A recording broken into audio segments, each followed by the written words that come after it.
Welcome to Health Issues. I'm your host, Chris Sylvain, and believe me, we are excited about today, and probably, and I can't do it with any exaggeration, but this is the issue of the time. We're here to talk about mass incarceration of the African American male and its implications. We have an expert guest here today, one that's known around the world. Truly is Dr.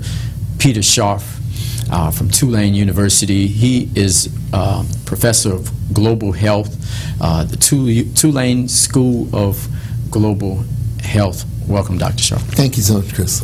Well, we're excited. I'm honored to be here. Hey, no, truly, we are honored to have you. And I think it was just last year you were in Stockholm with part of the Nobel Prize event, and you know, a doctorate from Harvard. If you can give us a little bit about your background, if we can, please. Oh, wow.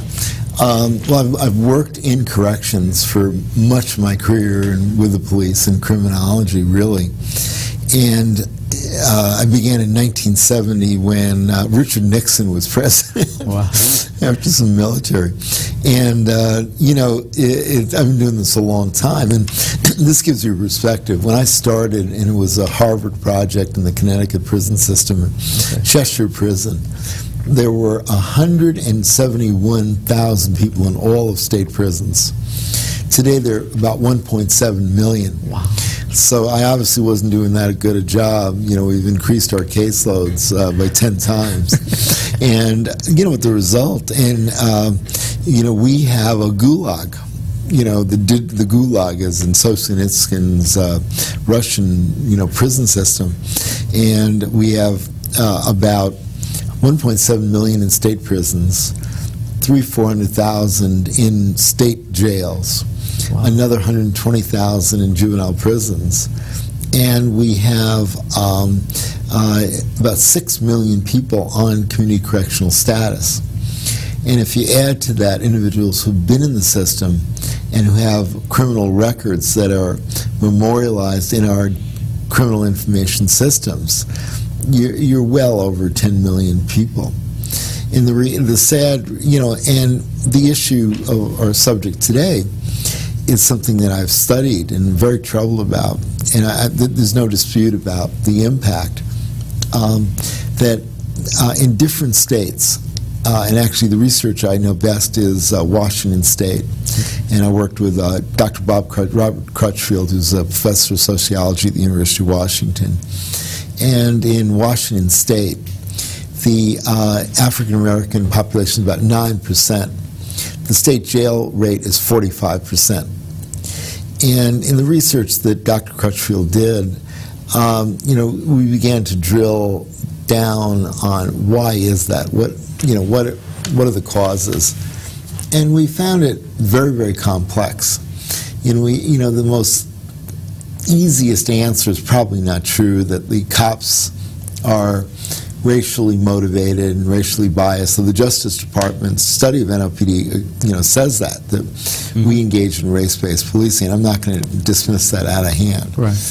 The second, even at the court level, the district attorney, the decision to prosecute, the decision to divert, right. That this race-based influence is relatively minor. Right. In the Crutchfield study, which, you know, you really need to go state by state. Okay. You know, what he found is that African Americans call the police more. Okay. So if my wife gets mad at me, she calls my friend, my lawyer, or her lawyer. And in African American communities, people will call the police more. Wow. And you know, and it can be something like a crazy uncle. You know, everybody's got a crazy uncle, right? You got one problem. You know, and or these minor disputes. Right. And the other thing I think is important, it's in several of the studies, is differential patrol. Okay. So, and this is where it's a little bit like redlining, and I actually saw one of your shows where you did housing redlining. Okay. So you can have policing redlining, and it's very insidious. You know, that you say, oh, the 5th District, you know, there are a lot of murders and dope deals, hotspots there. Right. So Captain Smith, or whoever it is, not a real name, says, I want you all to go take your community policing laptops over there. All right. And we go, Mr. Sylvain, oh, good to see you again. Click, click, click. Oh, you know, click, click, click. You know, oh, you had a fight with your wife. Click, click, click. Right. And then suddenly you, and this happens in many cities, not only in New Orleans, so there's sort of a self-fulfilling prophecy. Because you think a neighbor is dangerous, you patrol it differentially. So you get greater attention. And Marcuse had this line called benign oppression, you know, which is a great line. I love it, yeah. You know, Marxist view, but it's kind of that, so well-meaning, oh, we're officer-friendly. Oh, we're doing community policing. We're doing problem-oriented policing, which I'm going to teach, by the way, for NLPD, which I'm thrilled about. We'll have checks, make sure we're not doing any of this. Right. But, or weed and seed, you know. Let's, you know, we're going to come all in your neighborhood. And then suddenly more, you get a higher, you know, there also you have to look at what is the base rate of true crime. Mm-hmm. But with the drug, what's called 966 in the NLPD call system, the drug calls.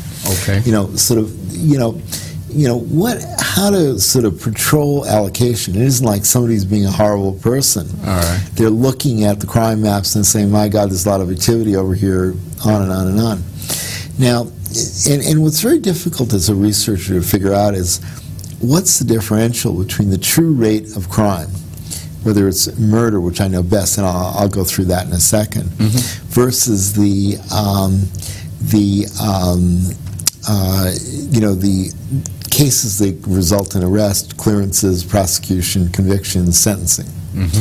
So there are like 5 or 6 points where people make decisions. And right. Where does the disproportionality occur in the system? It's a critical issue. Key issue. Now, this issue why I agreed to visit with Jay, plus you're so charming and your daughter's charming. But no, but this is a humongous problem. And I'm on the Central City Partnership with Barbara Layson Keller and some great people. And the men in our meetings, the African American men, they come and cry. And they'll call up, Dr. Peter, can I come over and visit with you? And they come the next day. And they cry.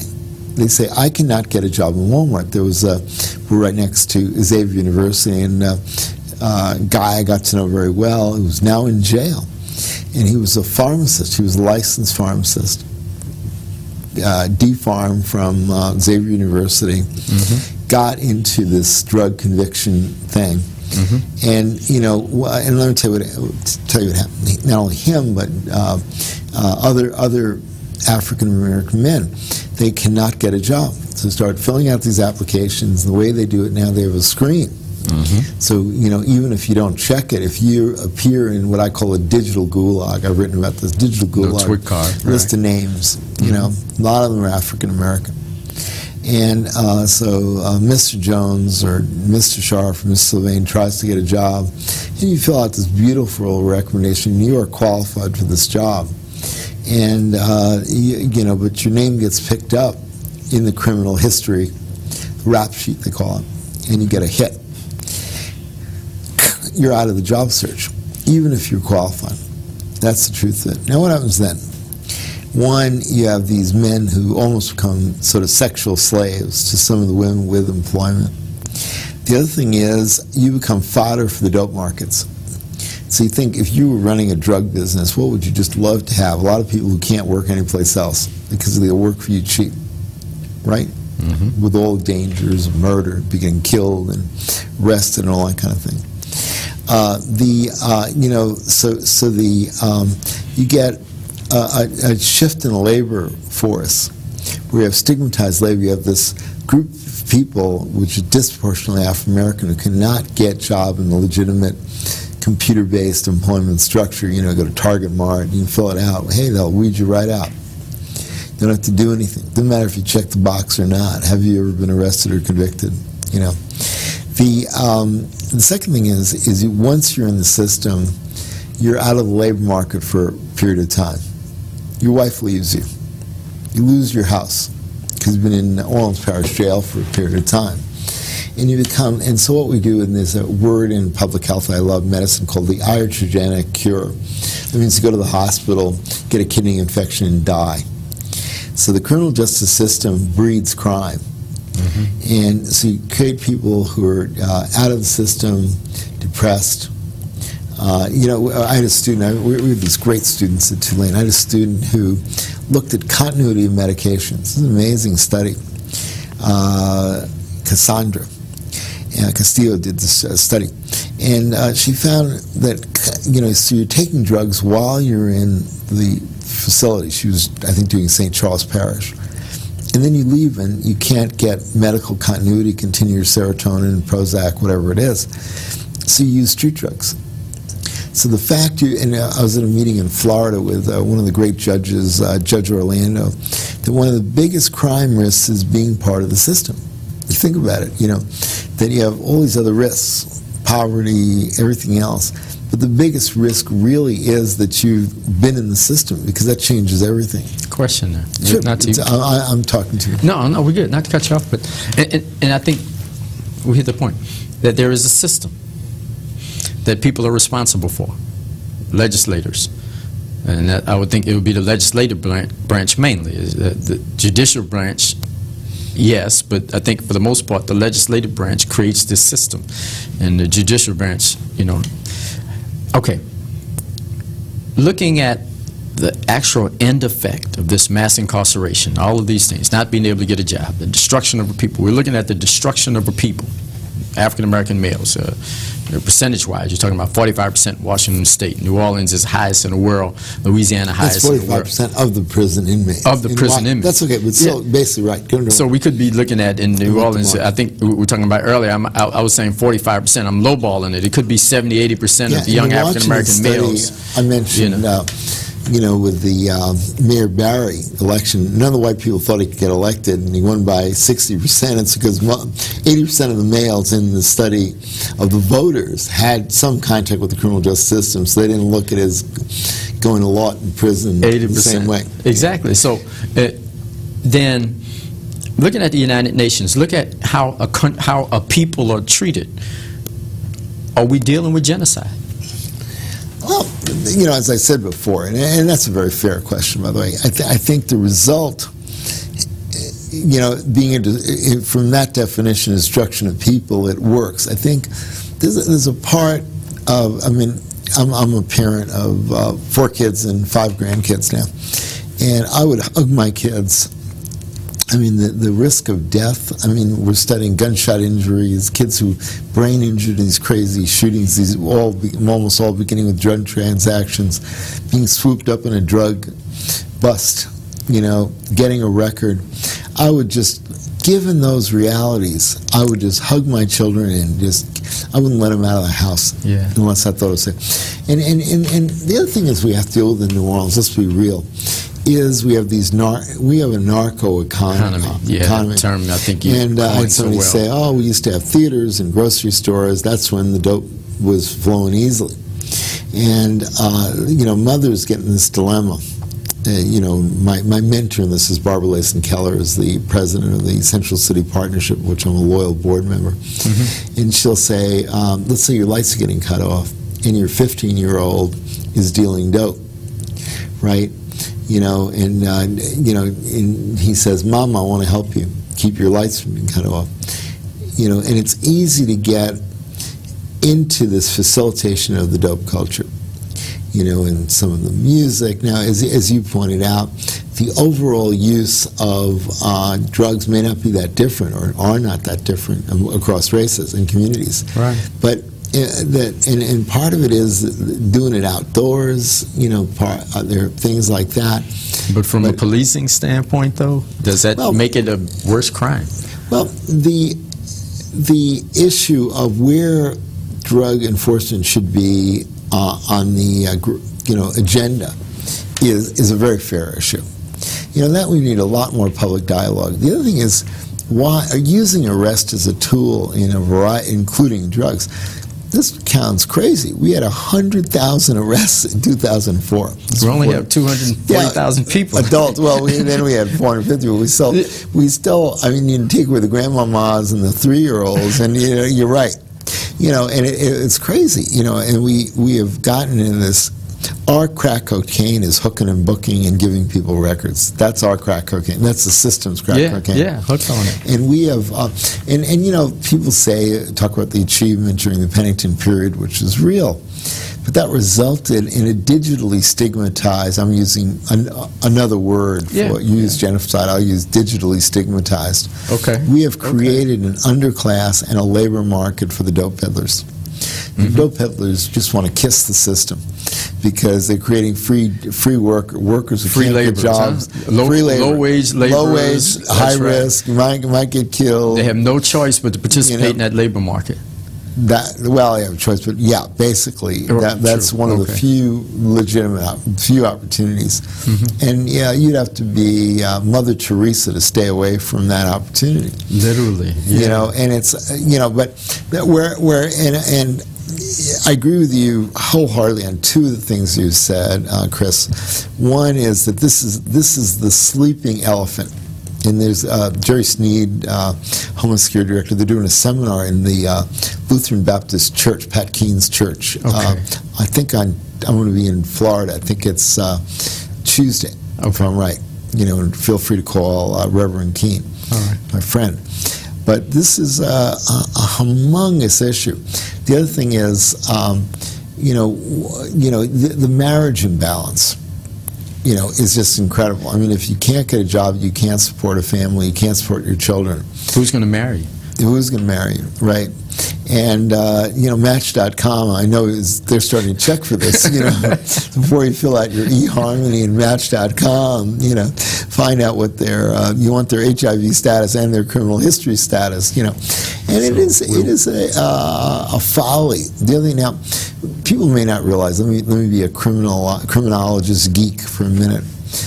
Eddie Compass says we call ourselves gangster geeks. Eddie Compass used to be the chief. Was one of the close. We still work. He's at the RSD, so we're gangster geeks. Okay, but when I started, literally, it was 171,000 people in prison. The bump up came during the early part of the Reagan administration in the early '80s. And then one of the drivers is, we were discussing before, is this crack cocaine differential. And there are a few ironies to this whole thing. One is African American legislators, the Congressional Black Caucus, initially was very concerned about this, wanted some attention. And then you had the Len Bias incident. Len Bias was a very gifted athlete, was going to get drafted third, and they drafted by the Celtics, great ball player. A guy named Brian Trimble gave him some drugs. The irony, he died from white powder. Right. And then it became mythologized as crack, and then he created these sentencing differentials. Now that is, criminal, and what happened with that. Still occurs. It isn't based on fact, and I work with the Bobby Scott and the Crime Subcommittee, so I've been close to those, and they're trying to reverse that finally. But and then you have the Rockefeller laws, and the relationship between drugs and crime is very complex. So the argument is you'd reduce crime. It's a very inefficient way of doing it. What about alcohol? You use alcohol, they smoke pot, and they don't commit crimes. Right. And there's this, when I was at Harvard, I used to watch Reefer Madness, about this guy who smokes one marijuana cigarette and goes to become a mass murderer. It doesn't happen that way, And, people talk about the gateway drug, right? Let's take marijuana as an example. And that's the argument, finally, to decriminalize it, which I think, the city council and district attorney are finally getting around to really facing seriously. So, it's true that many heroin or coke users have used marijuana, but relatively few marijuana users progress to hardcore drugs in any form. So the idea that we're going to arrest people to keep them from doing drugs is just, it's costly and stupid. The other thing you have to say is everybody's broke. Barack's broke, Bobby Jindal's broke, Mitch is broke. They're all broke. Different levels of broke. Brock's probably the brokest right now. You know, and what are you going to lock up marijuana smokers? You know, if you put them in some states, it's $70 a day. You know, here it's lower, it's in the 30s, you know, and it's below the compensation rate that the sheriff collects. But you'd have to be really a dumb business person to think that that's a good idea. And my only hope for the prison system is that being broke will force them into sanity. But see, I think that's where we have to look at the active-passive genocidal issue. But looking at this humongous prison system, you did a piece on prison rape, and I think was just outstanding. Oh, thank you. Outstanding. If you can draw that in this conversation, this idea, is it, I mean, the statistics, they say, are totally lowballing the issue. 30 and 40% is lowballing the issue. So how many men get raped in prison? Well, they've done some studies, and the study, a lot of it's just methodology, is really getting to ground truth on this is very difficult. I think I'm working on a case now in Washington State on rape. I'm working actively on it right now, engaged to, you know, guy who was injured was raped by his cellmate. But in PREA makes it also more complex because any sexual activity is defined as rape. Now, this I'll give you a very complex answer. One of the things that some of our studies suggest is that rape can either get you out of prison. You'll never go back to this. I have a friend who, you know, well-known friend of mine, African American, who says, when I was in prison, I saw men kissing each other. I'm never going near that again. I don't want to see men kissing each other. And then there are other people who are much more comfortable with, you know, homosexuality of that form and prison sexuality, and if not forcible rape, you know, what's defined as PREA's rape. So there's some people who that becomes part of the lifestyle. Okay. But the other thing you were talking, and you were, I think, alluding to the Stanley Elkin's thesis on slavery, the emasculation. I mean, even the threat, you know, somebody grooms you and say, oh, you have a nice butt, if you, you know, feel free to edit that. Or, you know, you take a shower where you know people are sexual predators. I mean, the dehumanization of that beyond simply the sentence is astronomical. And sort of and we don't have good studies really yet on really long-term impact of prison rape on what happens to people after they get done. And this is a very difficult area of law. The standard of law, I hope my research assistants are watching this because they need to get to work on this, is a case called Farmer. And the standard is deliberate indifference. And what that means is the prison has to be deliberately indifferent to the reality of rape, which is not real assuring. I mean, you know, that's a very high standard, very difficult to meet in a lawsuit. Explain that a little bit. Well, you know, in this one case I'm working on, it's a case in Washington State of a disabled man who was raped by his cellmate.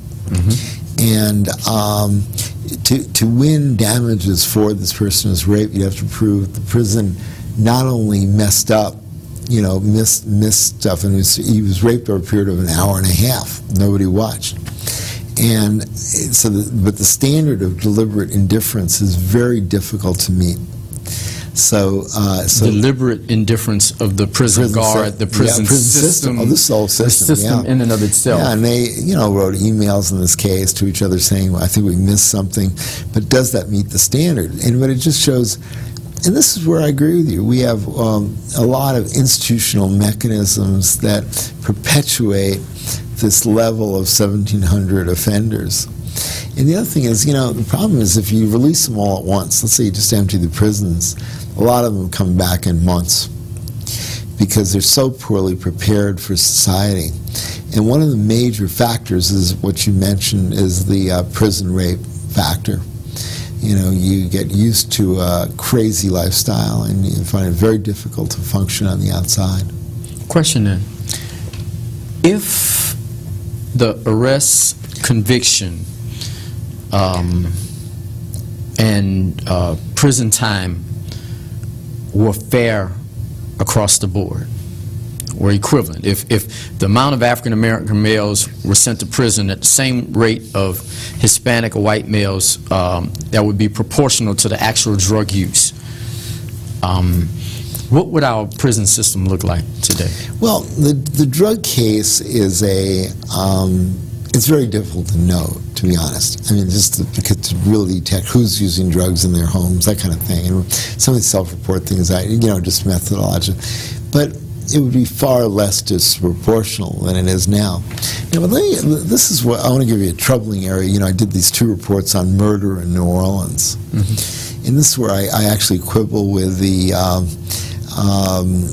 Justice Department study and I'll probably make myself unpopular. You won't invite me back, But the troubling thing in the African American community right now is these African American murders.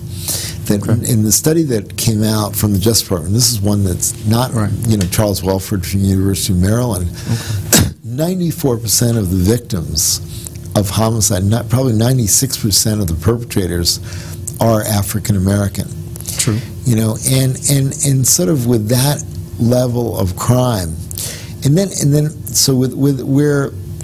And murder is interesting. Why it's a stable statistic because it's hard to lose a body. Right. And I find, and these people stay in jail for, 50 years sometimes, or 30 years, So I think this issue of disproportionality is so troubling, and God bless you for doing this show. But the issue, depending on the offense, the locus of responsibility, I think, is different. Okay. And some of this is just pure system stupidity. Okay. Now, why do African Americans, why are they so disproportional in New Orleans? Great and that's question. something for next show, and I hope you'll invite me back. No, I think that and I'll flip it right around. Your thoughts? I'm like you. I would scream at the top of I would get on a rooftop and scream, "Stop this craziness!" Right. Don't glamorize these bastards who are dealing dope. Okay. Don't glamorize packing. Okay. Take moral response. And this is something I'm working with the Circle of Courage program, with Khalil Cyrus and Amir Baraka. I'm the only white guy in the pictures, by the way. That's all right. Great. In the Spike Lee movie, I was the only white guy. Great. But it is just so troubling. We have moral dilemmas with these kids, and we say, okay, one kid's going to do another kid, shoot him, whack him, drive by him. And they won't do anything about it, the peers. They don't feel a sense of moral responsibility. This is sad. In that Mundane Murder article is Amir Baraka, who's a star in Treme, well known in the community. Killed 2 people before he was 16, by the way. Totally reformed now. And he gets up in this hot auditorium in Booker T, Washington, and says to the kids, some of you are going to die this summer. Some of you going to jail, and some of you be okay. We had 3 kids killed within a couple of weeks of that statement. Prophetic. And this is combine the incarceration and the murder problem, it is genocide. Sounds good. Dr. Peter Scharf, this is something, it'll be on the web, healthissues2010.org. Send it to your friends. I'm your host, Chris Sylvain. We have a crisis. Everything we have, everything we can do, this must end. Thank you.